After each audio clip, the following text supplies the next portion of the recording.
Bonjour, alors il y a quelques jours de ça, j'ai eu l'idée de faire une vidéo, parce que chaque fois que j'ai une réflexion, alors je me dis, il faut absolument que je fasse une vidéo. Puis après, je me suis dit, mais non, mais ça sert à quoi de faire des vidéos, je n'ai pas encore essayé de me faire remarquer, etc. Donc j'ai dit, non, cette fois-ci je ne parlerai pas, je ne fais pas de vidéo, je vais tout arrêter, j'en ai marre de me voir à l'écran, voilà, ça me fatigue, quoi. J'ai pas besoin de me faire connaître ni rien, mais ce que j'essaye de faire, et c'est en ça peut-être que vous me suivez, c'est que j'essaye de partager avec vous mes réflexions, mais dans un but constructif. C'est-à-dire, si ça peut vous aider à gagner du temps dans la vie, je crois que ce serait pour moi une grande satisfaction. Parce que moi, j'ai 51 ans. Bon, j'aurais aimé connaître quelqu'un dans ma jeunesse qui m'aurait permis de gagner du temps, de telle façon de ne pas avoir eu besoin, moi, de faire les recherches, et moi, d'avoir eu beaucoup de problèmes et d'être passé par beaucoup d'épreuves dans le cadre de mon cheminement personnel. D'accord. Donc, s'il y en a qui peuvent profiter maintenant de mon expérience et pour au moins que ça serve à quelqu'un. Donc voilà. Alors, aujourd'hui, je voudrais vous parler d'un sujet très intéressant. Déjà, moi, je suis un homme, comme vous pouvez le voir, et en tant que tel, j'ai horreur du mensonge et j'aime bien les choses claires. Voilà. J'aime pas les gens malhonnêtes, j'aime pas les gens qui mentent, j'aime pas quand les choses sont confuses, j'aime quand les choses soient claires. Vrai, pas vrai, blanc, noir, bon, mauvais, voilà, que les choses soient bien claires. Ça fait rien de quel type elles sont, mais il faut que les choses soient claires. Alors en fait, ce qu'il faut savoir, c'est que dès le départ, Dieu nous a créés avec le libre choix, le libre arbitre. Donc, il nous a laissé le choix entre décider d'obéir ou de ne pas obéir. Autrement dit, la lumière ou les ténèbres, le bien ou le mal. Il nous a laissé le choix depuis le départ.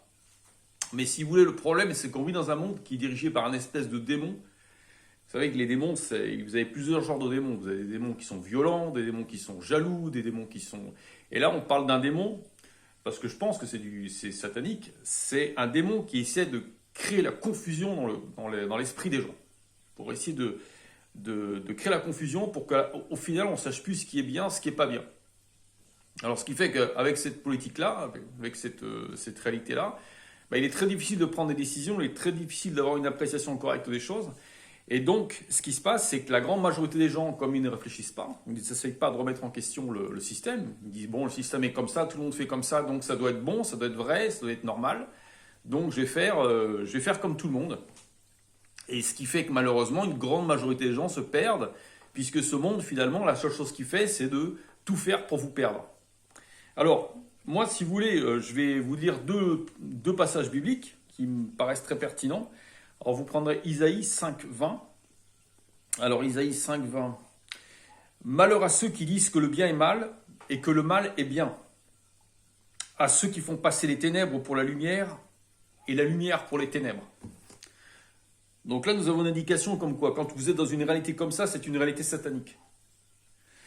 C'est une réalité satanique.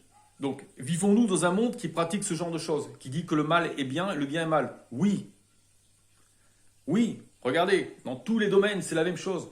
Et dès que vous avez quelqu'un qui essaye de parler, qui essaye de dénoncer des injustices, qui essaye de... Vous savez, à l'heure actuelle, par exemple, quand il y a une guerre, c'est marrant, tout le monde est du même côté. Tout le monde va défendre la même bande. Mais personne va prendre la défense des autres en face qui peut-être sont aussi des victimes. Ça, on n'en parle jamais de ça. On n'en parle vraiment jamais. Parce que tout est fait pour vous intoxiquer, pour vous manipuler. Alors, il y a des gens qui s'y complaisent. Il y a des gens qui disent, oui, bon, moi, je vais vivre à la cool, je ne vais pas me poser trop de questions. Et puis, voilà, puis je vais vivre ma vie tranquille. Alors, est-ce que c'est bien de vivre sa vie tranquille? Alors, nous allons prendre un deuxième passage. Alors, ce deuxième passage, c'est Proverbe 17,15. Attendez, je cherche. Proverbe 17,15. Proverbe 17,15. Très intéressant. Alors, Proverbe 17,15, qu'est-ce qu'on lit? Celui qui acquitte le méchant et celui qui condamne le juste, Dieu les déteste tous les deux. Donc, vivons-nous dans un monde qui acquitte le méchant et condamne le juste? Je vous pose la question, non mais très sincèrement, je vous pose la question. Je vous donne un exemple.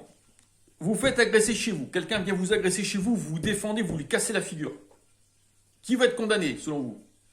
C'est le voleur ou c'est vous? C'est vous qui allez être condamné. Alors que vous, vous n'avez rien fait, vous vous êtes défendu, vous avez défendu votre famille, vous avez défendu votre maison. Si par exemple, vous avez des gens en politique, parce que maintenant la politique c'est ça, c'est de nous faire croire toutes sortes de balivernes, il y en a un qui se lève, qui dénonce les intoxications, qui dénonce les faits, qui va être condamné? Est-ce que celui qui ment, celui qui manipule va être condamné? Ou est-ce que celui qui dénonce les manipulations va être condamné? Eh bien c'est celui qui dénonce les manipulations qui va être condamné. Pas celui qui pratique l'escroquerie, pas celui qui pratique la truande en bande organisée, parce que maintenant c'est comme ça. On vit dans un monde de truands en bande organisée. C'est des criminels en bande organisée, ces gens-là. Vous ne pouvez rien faire contre eux. Si vous les dénoncez, vous allez vous faire traiter de criminels anti-truc et anti-machin, parce qu'il ne faut surtout rien dire, hein, parce que si vous dites ça, tout de suite, c'est la culture victimaire. Alors les dictateurs, je vais vous dire une réflexion claire. Les dictateurs, les gens qui ne supportent pas les avis contraires, qui ne supportent pas la libre expression, ce sont des losers en puissance. Ce sont des gens qui savent qu'ils ont déjà perdu, et se sachant déjà perdus, ils ont peur de votre opinion. Parce qu'ils savent qu'ils ont perdu, parce qu'ils savent qu'ils ont tort, parce qu'ils savent qu'ils sont des criminels. Et donc c'est la raison pour laquelle on vit dans un monde à l'heure actuelle qui muselle la liberté d'expression, parce que c'est un système qui sait très bien qu'il a perdu, c'est un système qui sait très bien qu'il est criminel, c'est un système qui sait très bien qu'ils ont tort, donc il muselle votre opinion. Mais il n'y a pas que la politique. Il n'y a pas que la politique. Il y a aussi en religion. Dans les proverbes, il est écrit dans les proverbes, reprends le sage et il t'aimera. Le sage aime être pris. C'est écrit dans les proverbes. Vous voulez, je peux vous le chercher dans la Bible, il n'y a aucun problème. Mais regardez sur Internet, vous mettez le sage aime être pris, Bible, proverbe, et vous allez trouver les passages. Moi, je veux dire, c'est très très simple à trouver. Donc, la sagesse, c'est quoi? C'est la crainte de Dieu. En proverbe, il est écrit que pour avoir la vie éternelle, il faut avoir la sagesse. La sagesse mène à la vie, la folie mène à la mort. Qu'est-ce que la folie? Le contraire de la sagesse. Vit-on dans un monde de sages? Non, nous vivons dans un monde de fous. Les gens en général, sont-ils fous ou sont-ils sages? Recherchent-ils la sagesse, donc la crainte de Dieu? Ou préfèrent-ils la folie et la méchanceté? Préfèrent-ils être dans la fraude? De prendre les ténèbres pour la lumière, le mal pour le bien, le féminin pour le masculin pour le féminin. N'est-on pas dans une société comme ça? Et moi, si je dénonce ça, on va me dire « Ah oui, mais non, mais c'est l'incitation à la haine, au secours. » Voilà, c'est ça. Et c'est en ça que ce système est pathétique. C'est un système tyrannique et qui pratique la dictature victimaire, ce que j'appelle. C'est en ça que c'est pathétique. C'est comme si vous avez un dictateur qui est là, d'un côté, il vient vous menacer, il vient se lever, vous menacez de vous frapper, et puis de l'autre côté, dès que vous vous levez, il se couche par terre. Ah, ne me fais rien, je suis une victime, tu es méchant, tu m'agresses. C'est pathétique. C'est vraiment pathétique. Voilà, donc, c'est un ensemble de pensées. Je me dis que si je ne les partage pas, il n'en restera rien. Donc je me dis, bon, si ça peut en aider certains à avancer, à comprendre des choses, parce que je vais vous dire une chose, dans Proverbe, il est écrit aussi, et lisez le livre des Proverbes, c'est vraiment très intéressant, que le sage aime réfléchir, acquérir la connaissance. C'est très important d'avoir la connaissance, parce que si vous n'avez pas la connaissance, vous ne saurez pas. C'est vrai qu'en croyant Jésus, si vous croyez en Jésus, si vous êtes converti, Jésus, il est écrit que quiconque aura foi en Jésus aura la vie éternelle. Mais encore faut-il imiter Jésus. C'est-à-dire, si vous connaissez Jésus mais que vous ne l'imitez pas, Jésus vous dira « Éloigne-toi de moi, toi qui pratiques l'illégalité. » Pratiquer l'illégalité, c'est faire le contraire de ce qu'a dit Jésus. Donc, il faut croire en Jésus et comme on connaît Jésus, faire comme lui, l'imiter le plus possible. Donc, la connaissance, c'est très important d'avoir la connaissance parce que la connaissance, c'est d'une part connaître les paroles de Dieu et d'autre part les comprendre. Les comprendre, les méditer pour les intérioriser.